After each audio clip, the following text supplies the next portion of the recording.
Welcome to Upgrade. I'm your host, Frank the Tank. Today, we're going to bring something very special that I'm holding here.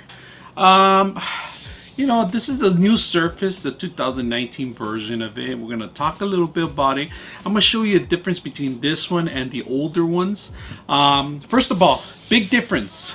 If you guys know, it's a new one. It comes in black now.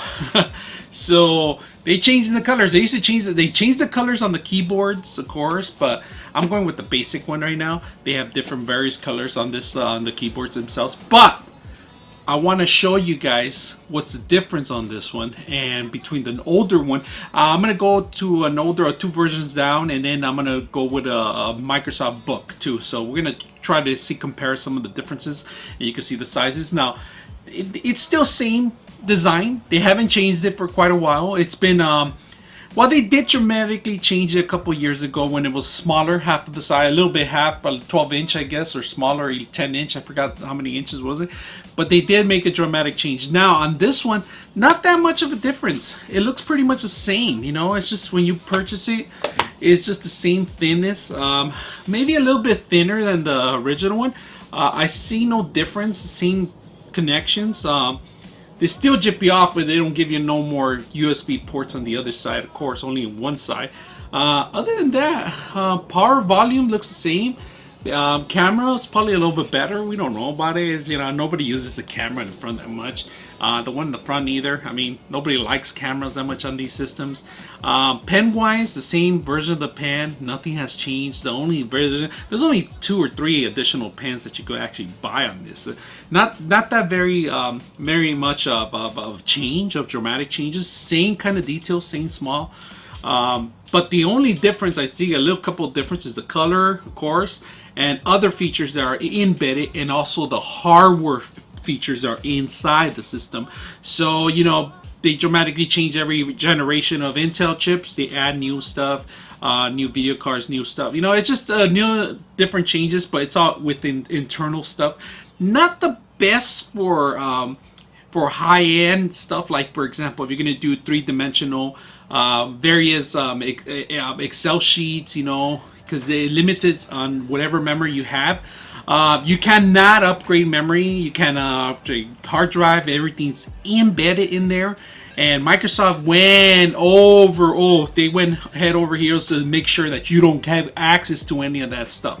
So that's the difference between this maker and other makers. I mean, if you want to replace some of the stuff in here, it's pretty much almost impossible. You got to heat up the glass, remove the glass, you know, and if when you're heating it up too, you might crack it. I mean, there's a lot of obstacles before you even get to the hardware of it. So a lot of these things are very fragile too. And of course, if you buy Microsoft, they don't guarantee you the glass. I mean, you got to read the fine writing on that, because they guarantee everything that's embedded in there, whatever it is. But if you break the glass, that's not covering the warranty. I mean, depending on the kind of warranty you get, I haven't seen one that it covers the glass, because it's a touchscreen. It's more like it's fragile. The pen doesn't work sometimes. I mean, there's a lot of costs with it that you got to make sure it knows. Now, when I broke I actually broke one, and I had to pay shipping and handling. It cost around $400 to replace it. They eventually got it into 2 or 3 weeks. The way I did it faster is that you go to a Microsoft store and they start the process there. They'll send it there from there. I mean, you could go your way and just ship it from your house and all that stuff, but then that takes a little bit while. So on the difference between this one, we're going to talk about it, and then an older one I have right behind me. I'm going to bring that camera closer so you guys can see a little bit more. If you're going to make your decision on buying something like this, maybe you want to look at this first, you know, and we're going to talk about the 3 different versions that they have out there, and see what's the difference on them. If you guys see this Microsoft logo on the bottom here, this Microsoft, it's kind of okay. This logo here, example, it represents that it's the new generation, and I don't have that middle generation, but I have a similar model to it, and I do have it. I actually did a couple of videos on it before, but unfortunately, I don't have it here. Those are the most fragile ones I think I ran into in the 2016 and 17s were really fragile times, you know. They hardened the glass a little bit more. It's stained Gorilla Glass, you know. So we're gonna find out I'm not gonna do any crash course. I can't open this system. I love to open these systems, but I cannot open this one. I do have one that's broken that I should have brought in with me, and maybe on the next version I will bring in. I'll make a video just for you guys so you can see what's embedded in these systems. So let's go ahead and bring that camera closer, and we're gonna match it up with some other systems. So let's go ahead and bring it closer. Well, let's take a little closer in depth on this one. Basically, when you purchase this Surface, there's nothing new. I'm gonna put the specs on what's available on this one right here, because I went really high on the specs on this one, and it's because this is made for somebody to travel mostly and move around, like say they're traveling on airplanes or small compact areas. This is pretty much the same size almost as an iPad. Now, the difference between an iPad and this one is that you can use a lot more features on this one. In fact, they do sell this Microsoft dial, which is another neat feature, but the only problem is that this dial works perfect on this, but the space of it is not that much to use a dial. So the best thing to use is just a pen on this one. This is a great system to actually draw on them. A lot of artists have these things. The pen itself is very sensitive, very neat. It's very flexible on the tips. You could bend some of the stuff, and it actually feels like a real pen. It has come very close to an iPad pen. I kind of prefer this one than the iPad pen. It's more sensitive if you want to draw and stuff like that, or you want to take some notes. This is great. Now, unfortunately, Microsoft has software for identifying pens written. They do have their own feature, which is it just gives you a little area where you actually write some of the stuff, and then it pretty much tries to translate as you're writing. But I'm not quite sure about the AI learning your signature, but it's something that I'm not into too much, but I'm more into the art. I use this for, say for example, SketchUp. If you get the Autodesk SketchUp program, not the actual SketchUp three-dimensional program, but there's a sketchbook, Autodesk Sketchbook. It's free. You could actually start drawing in this, and the colors are awesome. It's almost mimicking the same style as a paper, which is not bad. Now, let's go ahead in depth and talk a little bit more about this system. I'm going to put the specs on the machine on the side so you guys can take a look at it. Now, on this one itself, the kickstand. We're going to see the kickstand. See the kickstand? We're going to bring it down lower. And this is pretty much the lowest it goes, like that. This is pretty much, you put it in front of you, and it may be like a 10-15 degree angle. Let me bring it up so you guys can see some of it. That's how much you could, the base is on the bottom, and you could bend down and see the back of it. It's pretty neat. I like that part, you know. So you could work different angles on this one, bend it all the way to wherever the glare is not going to hit your eyes, and you could actually work even better. You could use, in fact, if you don't have a keyboard, if you don't have this keyboard, the attachment keyboard, like I said, they have multiple colors, different colors on there. They have different features. Now on this one, it's a newer one. If you can see, you can actually click on it and hear some of it, but they have different models for this one, of course, and the touchpad, of course, different colors. The magnet's still the same feature as the last couple of them. They pretty much just attach on the bottom and ready to go automatically. Nothing big about them. It's all basic. It's all the same. Detaching it'll identify it. I did find a problem with some of these models. They freeze up sometimes. So what you need to do is remove the keyboard and the mouse and the actual keyboard, and then reattach it, and it'll auto start working. But I'm not sure about this model. I haven't tested out to where point it crashes like that. So maybe something they fix. Who knows? You know, that was a little feature that it had. Now, to do a code reset, it's still the same. It's basically audio and up button. It's right here. And the power button to do a code reset, pretty much the same. I think it's the lower button. I think it's a negative or a positive. One of the buttons. You could look it up on the internet. You hold them down, it does a code reset in case it crashes on you. The bad thing about this thing is the audio is on the side now, of course. Now, that's not the bad news about it, but let me show you what I'm talking about. On here, they give you a display, a mini display port right here in the side of it. They give you USB 3.1, 3.0 or 3.1, one of them, and of course the power here, the power side on the side. It's a little tiny little slit for the power itself. All right. Now the only thing I don't like about it is that the speakers are embedded within the glass. There's a little niche on them on this part. And on this part right here, there's a little niche right here. Those are the speakers, and the mics are built in. Other than that, they're a little bit hidden, you know, but they have that little niche right there that you can see it. It has more volume, and we're gonna compare this one with the other older one. So let's bring in the older iPad. Let me move this to the side. Not iPad. I'm sorry, Microsoft Book. Let's bring in the older one. This is the older one. Same kind of keyboard you could use. All right. Now on this one right here, let me bring the difference on this one. This is the older one. It's gray model. You're gonna see the gray model, and the difference is that it's a little bit smaller. The new one than the older one. The new one is actually maybe a couple centimeters smaller. The heat bends are actually less. Now on this one, the difference is that the new one is a little bit smaller. We're talking about a couple centimeters smaller on the side of it. Top face to face, they're about the same size. They're the same size. If you guys see the difference, same size, same exact size. The black one's a little tiny little bit on top of the gap. It's a little tiny edge of it. Let me see if you guys can see a little tiny edge.